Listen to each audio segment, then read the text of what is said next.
Hello and welcome to Study with Sudhir. This is your digital classroom. My name is T.S. Sudhir. Finally, the Tempest has arrived, at least as far as this channel is concerned. We are beginning the Tempest and I'll be doing Act 1, Scene 1 of this play by William Shakespeare in this video. It's a complex play, and for all those students who have passed out of ICSE and therefore have studied Shakespeare's Merchant of Venice in classes 9 and 10, let me tell you, let me warn you that this is going to be a dramatic change from MOV. MOV was a light-hearted romantic comedy. The Tempest is anything but that. It is a highly complex play in which there are lots of themes, lots of elements which you would need to understand: the supernatural element, the magic element, the whole element of nature, then of course the entire palace conspiracies that are hatched, and that whole metaphor of what that island and the tempest means. The tempest is not only in the literal sense, there is a tempest brewing all through the play in reference to the inner tempest in many of the principal characters in this particular play. This play is also one of Shakespeare's last plays that he wrote. So in that sense, there are many who believed, some people do not believe that there is a bit of Shakespeare also in Prospero, who is the principal protagonist of this play. We will go through all the elements in detail, line by line explanation. I can assure you this will be the best explanation of the Tempest that you will find anywhere on YouTube. Okay, so stay with Study with Sudhir. We will be doing this over the next 2, 3, 4 months. I don't know how much time it will take, given the fact that the scenes are really very long, some of them running into over 20 pages. So we'll start with the shortest scene, which is the Act 1, Scene 1, which essentially sets the mood for what happens in the play. The Tempest, which gives the title to the play, but the Tempest is only in the literal Tempest is only in the first scene of the play. Thereafter, it's all set on the island. But the after effects of the Tempest are what the characters, the protagonists, the antagonists, everyone deals with throughout this particular play. Okay. Now, the other point that I wanted to mention out here is that, see, I am not doing a summary and telling you the story that we will discover through the play in any case. I mean, we are not here to kind of tell you the story of a movie out here, right? I guess by now class 11 and class 12 students would have a basic idea of what the story is all about. We will discover it, and that's what will make reading the Tempest more interesting. The other thing which I want to kind of advise you on is that don't be daunted by the Tempest. Number one. Number two, do not resent the fact that you have to study the Tempest. If you have chosen to embrace the ISC stream, this is part of the syllabus. In fact, I would suggest that you look at it in a different way. If you actually do the Tempest very well, you can actually be guaranteed of a 50 out of 80 marks in your English literature examination paper. 50 out of 80, 20 in section A, and if you attempt 2 questions from the Tempest, 30 marks straight away. So you can actually score 50 straight marks just by doing the Tempest very well. So you should have a vested interest in actually studying this play by Shakespeare very well. So basically, this particular scene is set on the high seas, where there is a huge storm which has built up, and it threatens to kind of drown the particular ship and kill all the people who are on board. And the people who are on board are really the high and mighty in that sense. You know, there is a king out there, there are ministers, there are nobles, and of course the mariners and the people who are actually manning the ship. So this also kind of, the way the scene has been written, also it's not like in a movie, you know, where one character speaks to another character, or at best there would be an aside. Here you have, in order to convey the confusion and the panic on board the ship, there is multiple dialogues taking place at the same time. You know, A is speaking to B, but is also issuing instructions to C, D and E, and then again coming back to speak to A and B. So there are multiple dialogues taking place. So you need to kind of imagine it in a visual sense on stage, when the play would have been staged after Shakespeare had written it, because he wanted to convey the sense of panic and fear, apprehension, that the ship is about to drown and kill all the people on board. So it starts with the master, right, who is the captain of the ship, and the boatswain, who is the person who is really in charge of how things would really be carried out on the ship, right. And this boatswain is not a person who speaks very politely.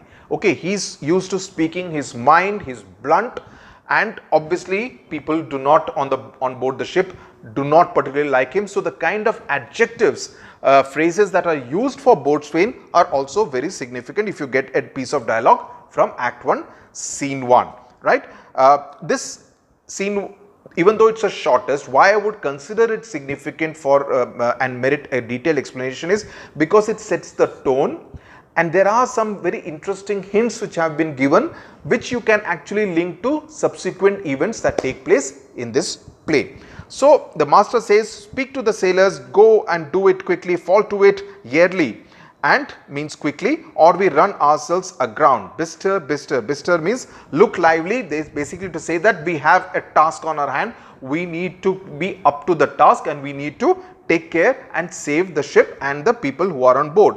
Boatswain, hey my hearts, cheerly, cheerly, my hearts, here, here, take in the topsail, tend to the master's whistle, blow till thou burst thy wind, if room enough. Again you see, he's speaking to different people, you know, the mariners, then he's also speaking to the storm. So there is continuous dialogue taking place, and as I said, you need to visualize this taking place on the stage, basically saying that just what the master had given him the instructions before he exited, bister, bister, now he's asking the same people to say cheerly, cheerly, conveying the same kind of emotion, saying that you all need to look lively because we need to save the ship from drowning. Quick, quick, take in the topsail, listen to the captain's whistle, right, the instructions. And then he says to the storm, blow your wind until you burst. So it's almost like challenging, right, so long as there is room enough for us. You know, if room is enough, you know, we will all try to kind of save ourselves, and I challenge you, you can also blow your wind. And then enters Alonso, Sebastian, Antonio, Ferdinand, Gonzalo, and the others. Now, who are these different characters? You would need to know very clearly. Now, Alonso is the king of Naples who had conspired to usurp Prospero's dukedom. Okay, so Prospero and Alonso are basically enemies to each other. They don't like each other, and Alonso is the person who had conspired to take over Prospero's dukedom. We will know about all the story in subsequent scenes. Gonzalo is an old counselor who actually did Prospero and his daughter Miranda a favor, and therefore has been compassionate towards them. Antonio, not the Antonio of Merchant of Venice, but Antonio in this case is Prospero's brother, right? Sebastian is Alonso's brother. So you have Prospero and Antonio who are brothers, and Alonso and Sebastian who are brothers, but Antonio is the person who actually helped Alonso usurp the kingdom of Prospero, the dukedom of Prospero. So in that sense, he is also on the other side, not on his brother's side. Then you of course have the master of the ship, the boatswain who is the ship's officer in charge, and the mariners in this particular scene. Now, Alonso comes and asks, where is the master? Because he obviously trusts the master to do a better job than the boatswain. So Boatswain says, please now keep below, saying that you all stay below and do not come on the deck of the ship. Antonio also asks, where is the master Boatswain? Boatswain says, don't you hear him? You are preventing us from doing our jobs, and in the process you are actually helping the storm, right? So so he tells them, stay away from the deck. Gonzalo says, he tries to kind of advise caution. The next line is important. Boatswain, when the sea is hence, what cares these rowers for the name of king? And then he says to the cabin, silence, trouble us not. So basically he says, when Gonzalo says be patient to the boatswain, he says I'll be patient when the sea is patient, and the sea is at this point in time definitely not patient. You know, it's like a sea of rage.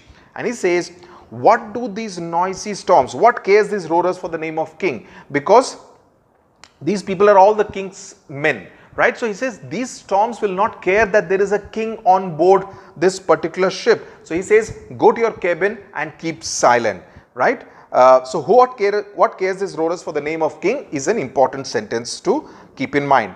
Boatswain says, Gonzalo says, please do remember who all you have on board. Again, Boatswain says, none that I more love than myself, right? He says, you are a counselor, right? You are a member of the council. So if you can command these elements to be silent and make this present storm more quiet and peaceful, right? Then I would not need to work on these ropes in order to kind of navigate the ship through this particular storm. So he says, use your authority if you can, right? And then he is a little rude, says that you give thanks, you have lived for so long, that you have lived for so many years, so you need to be grateful for the fact that you have actually lived such a long life, and make yourself ready in your cabin for the mischance. You know, mischance means the disaster that is about to strike us, if it so happens as a disaster. And then he says, look lively, good men. So again, you know, he's talking to his mariners. And then he exits. Gonzalo says, and this dialogue by Gonzalo also important. He says, I have great comfort from this fellow. Methinks he hath no drowning mark upon him. His complexion is perfect gallows. Stand fast, good fate to his hanging. Make the rope of his destiny our cable. For our own doth little advantage. If he be not born to be hanged, our case is miserable. So he looks at the boatswain and he thinks that his complexion reveals that he has not been made for a death by drowning, right? He thinks that he is perfect to be hanged. So if he is a person who is fit enough to be hung, he will not die because of drowning. And if the boatswain is not going to die as a result of drowning, that means all the people who are on that ship right then will also be safe and saved, right? So he says, make the rope of his destiny our cable. This is an interesting line. So he says, the rope of his hanging will be our anchor in order to be saved ourselves, right? And if he is not hanged, obviously, then our present state is pitiful. You know, if he is not born to be hanged, which means if he is born to be killed by drowning, then in that case, our present state is going to be miserable, right? It's an interesting line because, you know, he's almost making a case that the rope which is going to actually save them from drowning could well be is also the same rope which is used for hanging, right? So he says that he thinks that he will die as a result of hanging, but here he looks at the rope and sees it as a device with which all the inmates on the ship, all the people who are there on the ship, passengers, will actually get saved. So in that sense, it is an interesting ironic statement which has been made. Make the rope of his destiny our cable, right? Then comes Boatswain again goes on to talk about giving instructions to different people. A plague upon this howling, they are louder than the weather or office. You know, he's basically kind of cursing the storm and generally exhorting all his mariners to ensure that they can pull the ship out of all the trouble. Re-enter Sebastian, Antonio and Gonzalo. Yet again, and what do you do here? Shall we give over and drown? Have you a mind to sink? And Boatswain is certainly not amused by these people continuing to come on board the deck where Boatswain is trying to save the ship. Sebastian, a pox on your throat, you bawling, blasphemous, incharitable dog. So, you know, he kind of abuses the Boatswain. Antonio also calls him a dog. In this case, he uses the word cur, and remember cur from MOV, again the word that was used by people like Salanio and Antonio for Shylock. Okay, again referring to him as a dog and an arrogant noisemaker. He says we are less afraid to be drowned than you are. So basically saying that we are not afraid to be drowned as you seem to be. Gonzalo at that point in time says that actually I will bet against his drowning because I think he is not the kind of person who is going to die a death by drowning. He will die because of hanging, as he has said before. He says, though the ship even if the ship is no longer stronger than a nutshell, right, and as leaky as an unsatisfied mistress. So, a sexist comment made by Gonzalo, but it's essentially also expressing the hope of Gonzalo that come what may, they will be saved, even if the boat was in a very, very pitiable and a leaking kind of a condition. Boatswain says, keep her close to the wind, make the two sails tie. So, it's basically continuing to shout instructions to the mariners, right, and the mariners are completely wet and they re-enter and they say, we are all lost, let's everyone say their prayers, we have completely lost it. So, Boatswain says, oh, must our voices be cold, as in must our prayers be ignored. So, the Gonzalo says the king and the prince are actually saying their prayers, let's join them because our predicament is all the same. The king, the prince and all of us, the nobles, are all literally speaking in the same boat, and the ship, the boat is going to sink. Sebastian says, I am out of patience, right. What Gonzalo says also indicates the equality in death, that though there is an aristocratic and a societal hierarchy, right, but what the king says, the prince says, the noble says, down below, but when it comes to death, when they are face to face with death, all of them are absolutely equal. So, there is equality in the face of death. Now, Antonio says, we are merely cheated of our lives by drunkards. This white-chapped rascal, would thou mightst lie drowning, the washing of 10 tides. Basically, to call him names, okay, he abuses Boatswain, that it is because of him that all of us are going to die, and he wishes that you should actually lie drowning in the face of 10 tides in the ocean.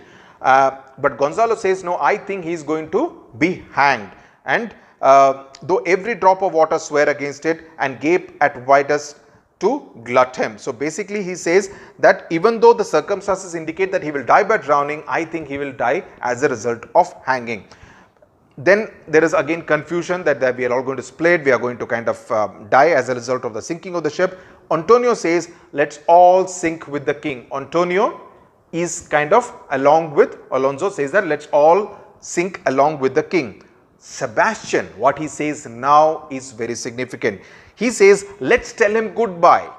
Let's tell him goodbye is a very significant line that Sebastian has said, that because while Antonio says let's sink along with the king, Sebastian saying that let's bid him goodbye basically is kind of an indicator of what will happen later on in the play, where he kind of enters into a conspiracy to kill his own brother Alonso, right. We will come to that later on in the play. So, that is something very significant. So, Gonzalo says, now would I give 1,000 furlongs of sea for an acre of barren land. So, it is almost like a prayer that what would I not give for an acre of barren ground, right,